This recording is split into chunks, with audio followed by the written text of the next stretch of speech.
1908102011104. Baik, saya akan melanjutkan pemaparan dari rekan saya. Untuk pemaparan yang selanjutnya yaitu terkait pemberian kompensasi kepada penjual. Nah, di sini pemberian kompensasi di sini yaitu dilakukan oleh pihak manajemen ataupun pihak perusahaan kepada tenaga penjualan. Nah, dalam hal pemberian kompensasi di sini ada 3 poin. Yang pertama, jumlah tetap. Nah, biasanya dalam pemberian kompensasi yang dilakukan oleh pihak perusahaan ataupun pihak manajemen itu memberikan pendapatan ataupun hasil pendapatan yang stabil, yang dalam hal ini adalah gaji. Jadi untuk pemberian kompensasi, maka untuk jumlah gaji yang diberikan harus stabil. Kemudian yang kedua yaitu jumlah variabel. Nah, bagi perusahaan ataupun pihak manajemen memberikan bonus ataupun reward kepada tenaga penjualan, yang mana nantinya disesuaikan sesuai dengan kinerja ataupun tingkat keoptimalan dari tenaga penjualan, kurang lebih seperti itu. Kemudian yang ketiga yaitu biaya. Nah, biasanya ketika suatu perusahaan ketika suatu perusahaan mengalami krisis, kebanyakan perusahaan itu melakukan pemotongan biaya. Nah, dalam hal kegiatan pemberian kompensasi kepada penjual di sini, maka pemotongan tersebut tidak dianjurkan. Untuk kegiatan pemotongan biaya tersebut harus dijadikan sebagai plan terakhir ataupun jalan terakhir. Jadi tidak langsung melakukan pemotongan biaya. Dalam hal ini, ketika kita tidak melakukan pemotongan biaya, tentunya akan mendorong ataupun akan memotivasi tenaga penjualan untuk lebih maksimal dalam hal menjualkan ataupun mempromosikan produk suatu perusahaan seperti itu. Kemudian kegiatan yang selanjutnya ataupun sub yang selanjutnya yaitu kegiatan pengawasan dan pemberian motivasi kepada penjual. Kegiatan pengawasan di sini bertujuan yaitu untuk membantu tenaga penjualan bekerja dengan cerdas. Perlu digarisbawahi yaitu bekerja dengan cerdas dengan melakukan hal yang benar dengan cara yang benar. Nah, pengawasan di sini ada karena adanya penyimpangan, ada ketidaksesuaian antara apa yang diimpikan perusahaan, apa yang diimpikan pihak manajemen dengan realisasi, dengan realita keadaan dari tenaga penjualan tersebut. Ketika tidak adanya kesesuaian di antara keduanya, dapat diambil kesimpulan atau dapat diindikasikan bahwa terjadi penyimpangan, dan penyimpangan di sini harus diluruskan kembali dengan adanya pengawasan tersebut. Kemudian alat apa yang digunakan dalam proses pengawasan tersebut? Yang pertama yaitu rencana panggilan. Nah, rencana panggilan itu bisa terbagi ke dalam beberapa hal, entah rencana panggilan mingguan, bulanan, ataupun tahunan, tergantung dari kebijakan dari perusahaan tersebut. Kemudian yang kedua yaitu analisis waktu dan tugas. Jadi waktu yang dipergunakan oleh tenaga penjualan dan juga komposisi tugas yang menjadi job desk dari tenaga penjualan bisa digunakan sebagai alat untuk melakukan pengawasan ataupun controlling. Bisa kita lihat pada slide PPT, ada diagram pie di sini, yang mana dalam diagram pie di sini membagi ataupun memporsikan terkait tugas dan juga proporsi dalam bentuk persen. Bisa teman-teman lihat sendiri pada diagram pie tersebut, dan perlu digarisbawahi untuk yang bertanda merah di situ merupakan porsi sebesar 37,1% untuk kegiatan penjualan secara tatap muka langsung. Nah, kenapa ini ditandai? Karena untuk kegiatan penjualan secara tatap muka langsung di sini dirasa kurang karena hanya 37% dari 100% pembagian job desk-nya tersebut gitu. Jadi semisal dalam 1 minggu diharapkan 4 hari bisa melakukan penjualan secara tatap muka langsung, dan sisanya yaitu tugas administrasi, kurang lebih seperti itu.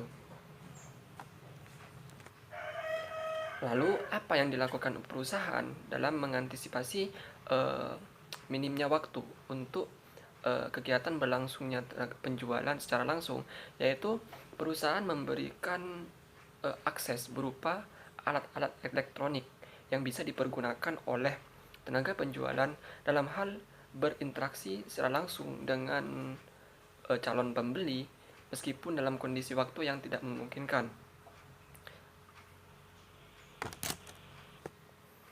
Kemudian kegiatan yang selanjutnya yaitu motivasi. Nah, tujuan dari kegiatan motivasi di sini adalah untuk mendorong tenaga penjualan untuk bekerja keras. Perlu kita garis bawahi yaitu bekerja keras dan dengan penuh semangat menuju tujuan tenaga penjualan.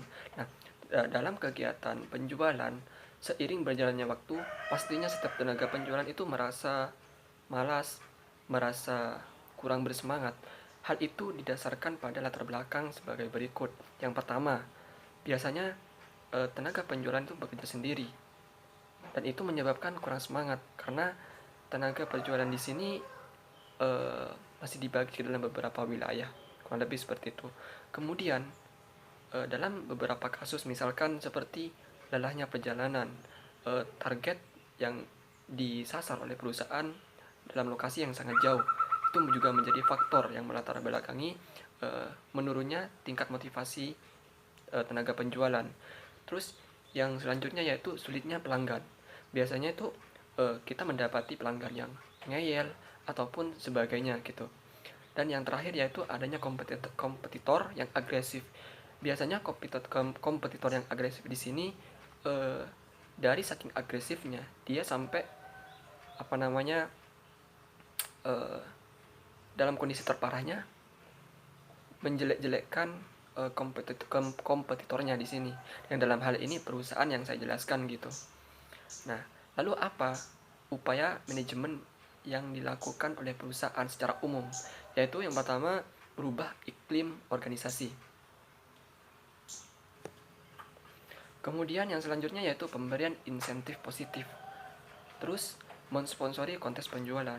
Nah, jadi setiap karyawan, setiap tenaga penjualan diperlombakan yang dalam hal ini nantinya yang terbaik ataupun dengan tingkat penjualan tertinggi nantinya bisa dikasih reward ataupun diberi bonus, kurang lebih seperti itu.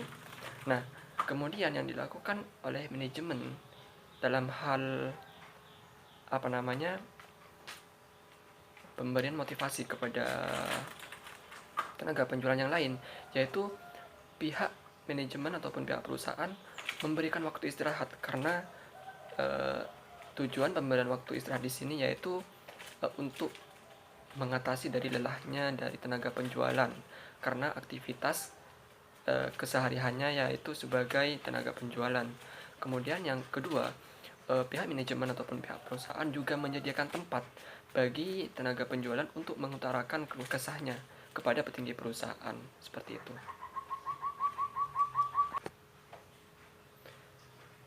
Selanjutnya yaitu kegiatan evaluasi kinerja penjual dan tenaga penjualan. Ketika kita melihat substansinya, kegiatan evaluasi di sini yaitu merupakan upaya agar apa yang telah menyimpang agar kembali normal sesuai dengan tujuan dari perusahaan. Jadi ketika ada yang menyimpang dari tujuan dari perusahaan, maka evaluasi di sini yang bertanggung jawab terhadap hal tersebut. Nah, kemudian teknik yang dilakukan sebagai bentuk evaluasi yaitu bisa yang pertama yaitu dengan cara pemperolehan informasi. Bisa dari laporan penjualan mingguan, bulanan ataupun tahunan. Kemudian yang kedua bisa pemerolehan informasi, bisa juga dengan kinerja penjualan dan laba sesuai wilayah. Kemudian yang ketiga yaitu observasi pribadi, survei pelanggan, dan interaksi antar tenaga penjualan. Nah, mengingat tujuan dari evaluasi di sini yaitu agar kuota penjualan bisa optimal, bisa meningkat daripada sebelumnya. Yang selanjutnya yaitu penjualan sosial, baik melalui alat online, mobile, dan juga media sosial. Nah, ketika kita melihat latar belakangnya, yaitu adanya perkembangan teknologi, karena memang sekarang perkembangan zaman berada pada era 4.0, 4.0, di mana teknologi ataupun alat digital berkembang secara pesat. Kemudian sekarang sudah ada peralihan dari kegiatan konvensional menuju kegiatan digital. Hal itu dibuktikan dengan peralihan dari kegiatan penjualan secara tatap muka berubah kepada e-commerce atau penjualan secara online, kurang lebih seperti itu. Kemudian yang selanjutnya itu bisnis yang semakin kompleks. Nah, kompleksnya dunia bisnis dalam hal ini munculnya berbagai dinamika dalam dunia bisnis melatar belakangi penggunaan media sosial atau jejaring sosial ataupun online dalam hal penjualan seperti itu. Lalu apa manfaatnya? Manfaat yang bisa diraih dengan kegiatan secara online di sini yaitu meningkatkan keuntungan pasti. Karena tujuan dari kegiatan penjualan yaitu memperoleh laba sebanyak-banyaknya. Yang kedua, manfaat yang kedua dengan pemanfaatan jejaring sosial ataupun online di sini yaitu efisiensi. Efisiensi dari sini bisa berupa efisiensi biaya. Kemudian yang kedua, efisiensi waktu. Terus ketika kita melihat fakta sekarang yaitu banyak konsumen yang melakukan transaksi pembelian secara mandiri. Nah, menurut survei dari 92% orang yang melakukan proses pencarian, 60% diantaranya melakukan proses pembelian. Nah, dari situ dapat disimpulkan bahwa sekarang para calon pembeli ataupun pelanggan sudah melakukan transaksi pembelian secara mandiri. Mungkin hanya itu dari saya. Untuk penjelasan yang selanjutnya akan dijelaskan oleh teman saya. Terima kasih.